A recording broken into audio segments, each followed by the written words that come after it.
Good morning everyone. মোৰ আন এটা মিনি ব্লগলৈ আপোনালোকক স্বাগতম জনাইছো আৰু এতিয়া ৰাতিপুৱা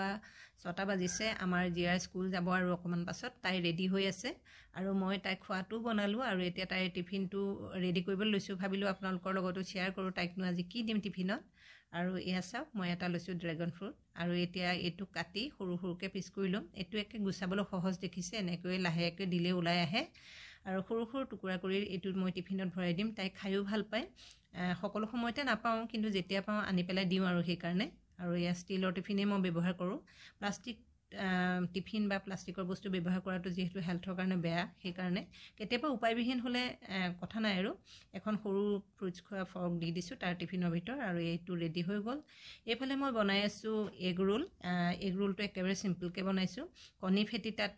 নিমখ অকমান দিছো জালুকৰ পাউডাৰ আৰু অকমান অৰেগানো দিছো আৰু পিয়াজখিনি মই দিয়াৰ আগতে ভাজি দিছো এনেকে দিলে খাই বেছি ভাল পায় সেই কাৰণে আৰু আটাৰ ৰোল হয় ময়দা আমি পৰাপক্ষত ব্যৱহাৰ নকৰো গটিকে এয়া আশীৰ্বাদ চাকি আটাৰে বনোৱা ৰুটি আৰু এয়া চাও ভিতৰটো আপোনালোকক দেখাইছো বেছি একো দিয়া নাই একেবাৰে সিম্পল কিন্তু খাবলৈ ভালে হয় লৰা ছোৱালী খাই ভাল পায় পাহৰিছিলো মাজত অকনমান টমেটো কেচাপ লগাই দিছো দেই আৰু এতিয়া এয়া চাওক মই সিলভাৰ ফয়েলত এনেকৈ বান্ধি দিম তেতিয়া টিফিন ব্ৰেক টাইমলৈকে ৰোলটো কোমল হৈ থাকিব সেই কাৰণে এনেকৈ ভৰাই দিও আৰু দুটুকুৰা কৰি দিলে খাবলৈও ইজি পায়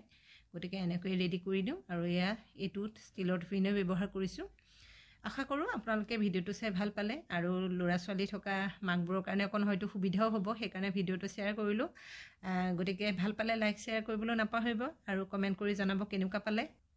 আৰু ভিডিওটো আপোনালোকে শেষলৈকে চালে তাৰ বাবে বহুত বহুত ধন্যবাদ